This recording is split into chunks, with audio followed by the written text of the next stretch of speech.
Night in the world of sports. What an astounding game in the Garden. Game one, it's the Knicks and the Pacers. Both the Pacers and Knicks 2-0 in game ones this season. Early on, Pacers just weren't missing. Whoa, whoa, whoa! Outlet! It's Pascal Siakam. Pacers up, and they continue to add to the lead. Miles Turner, it's 20-14. Halliburton, Turner. Halliburton had 5 assists in the first quarter, one shy of his postseason high for any quarter in his career. And Indiana, a confident, capable team in many respects on offense, they jump out to a 7-point lead. But New York, they're ready to go. That's Brunson, Mitchell Robinson. Up high, tie game, 32-all. Knicks down 1, Brunson. Off the Robinson screen.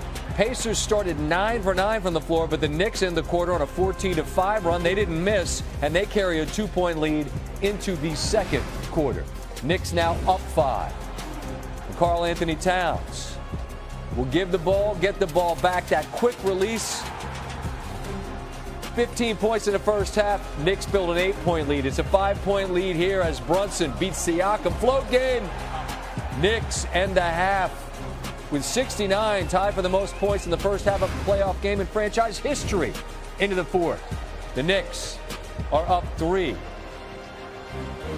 Down low, McConnell's fouled. That's Brunson's 5th foul of the game.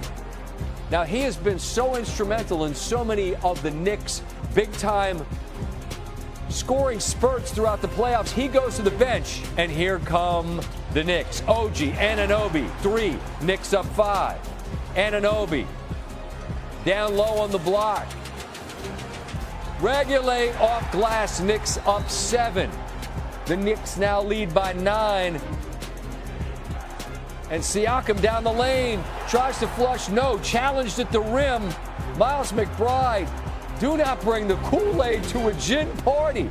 And the offensive explosion continues on the other end as the Cat gets the flip. The lead is 14. The Garden is in a frenzy. Josh Hart, Anunoby, down low. 14-0 run after the Brunson 5th. But then here come the Pacers. This team is hard to get rid of. Aaron Nesmith, absolutely out of his mind, hits the 3. It's an 8-point game. Nesmith again, nuclear. The lead is 5. Nesmith, give me all 3 of these, and it's now a 2-point game late. Knicks fans, very frightened, and they should be. Halliburton looks like he's driving for the 2. No, he turns around, eyes the clock, pulls from 3. High bounce, and it's good. And the Pacers have stolen game 1. And he looks over at Reggie, and this was nearly the all-time premature celebration because although the bucket went to stun the Garden, you'll see the tip of the right toe, the Tootens, on the line. Put 5 more minutes on the clock. But this Pacers team able to gather and keep their poise. Andrew Nembhard, what a drive. Pacers back up 1 after free throws. It's Halliburton down the lane, absorbs the contact, and the bucket goes after free throws. There's the look from 3 from Halliburton. No, but there's the follow. Obi Toppin. Pacers back up 1. Brunson hits free throws. Halliburton again. No, there's a follow again, and it's Toppin. 1-point game. On the other end, Brunson hits the floater. Under 36 to go. Knicks back in front. Halliburton, what a find. Nembhard, Indiana up 1. 20 seconds to go.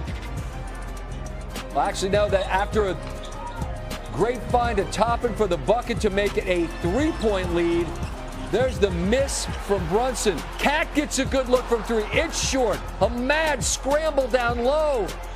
And the hero again, the games 1 and 2 against Boston, it's Bridges who's got it. He loses it out of bounds. And the Pacers pull off an astounding comeback. They had 23 points in the final 3:14 of the game. What was that you showed me, Steve? That's the most ever? Yeah. In a playoff game? Play-by-play era, yeah. There you go, Stanford Steve with the assist. Thank you. Just an incredible comeback. Brunson goes for 43. Halliburton had 31 and 11. It was Nesmith who was huge. He was with Katie George after the win. Aaron, how the heck do you guys keep doing this over and over again in the playoffs? We're just a resilient group. I said it all the time. We just never quit on a fight, and we got a special locker room. You guys were down 17 midway through the fourth quarter, and Coach Carlisle continued to say, just keep fighting. 7 minutes is a lot of time. And then at the 3-minute mark, he said 3 minutes is still enough time. You were the one who ignited that comeback. What was your mindset during that stretch? You said it's a lot of time. We keep fighting. We keep chipping away, man. You play to the buzzer sounds. I think we're really good at that. We just played the right way. The ball fell, and, we were able to make a comeback. How were you personally able to find that rhythm when needed? I work on my craft, man. So I trust the process. I know I'm a high-level shooter, and, I just let him fly where we needed him. Tyrese Halliburton, he could have tried to take it to the rim on that final play of regulation. Instead, he backs it out. That takes a lot of guts. What's going through your mind when it bounces off the rim? Special. I was standing right under the basket and went away straight up. All that. Oh, that's good. That's good. So, he's special. He's a special player. He's our leader. He continues to amaze me on a night in and night out basis. So he's just phenomenal. Every series is different. What are your expectations with this matchup?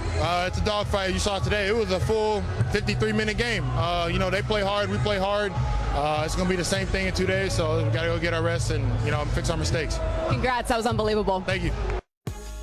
Pacers trail by as many as 17 points, come back to win it. Their fourth 15-point comeback this postseason. They've won 9 games. They've got 4 15-point comebacks already, which is tied with the 2003 Mavericks for the most over the last 25 years. Tim Legler joins us now. And Tim, I ask because I honestly don't know. Were you able to hear Neesmith's interview as we were just playing it back? Yes. Okay, the reason I ask, I'm just struck by how remarkably calm and composed he is. You're in the Garden. You're staring into the eyes of the belly of the beast of these Knicks fans that are in a frenzy. And I just am amazed at how calm he was given what they just did. And I'm going to ask you, Tim, to explain what the hell they just did. Oh, you want me to explain Yes. it? Okay, thanks, Scott. I appreciate that because I'm teeing you up, kid. I don't know what the hell I just watched. I'm sitting here taking notes. I know I'm coming on with you. And at this point, I'm starting to talk about the Knicks' defense and toughness and physically sort of manhandling Indiana in the second half and to build that big lead. And you think that's how it's going to end. And instead, Aaron Neesmith became Klay Thompson and basically got them back in the game. That's amazing. I'm going to ask you to tap out for just a quick second because Tyrese Halliburton has just thrown on a headset in the Garden. I'm going to visit with him, and then you and I can reconvene in a moment. Tyrese, it's Scott Van Pelt. If you can hear me, an absolutely incredible game. I'm asking Legs what the hell just happened. He said, you want me to explain it. Now I'm going to ask you. What was in that remarkable comeback? You're in the Garden, man. That place is in a frenzy, and you silenced them. How? Man, I thought we just didn't give up. I thought we did a great job of staying with it. Aaron made some big shots there. I thought we just did a great job of executing what needed to be executed. I thought we've shown all year that we can win in some mysterious, weird ways, some funky ways. We've had to do it in the playoffs, had to do it at the end of the season. So we just figure out ways to win, and really proud of this group for that effort. Resilience is a word we hear this time of year, both in the NBA and in the Stanley Cup playoffs. We saw it on the ice tonight, and we saw it on the floor. What explains your all's ability to take punches, shake them off, regather, and just keep swinging yourselves? Because as we just described, Ty, this is the 4th time you've erased a 15-point deficit in the playoffs already. I'm interested in your ability to maintain your poise and your calm. Well, I think the interesting part about this group is after last year, front office did a great job of keeping us together.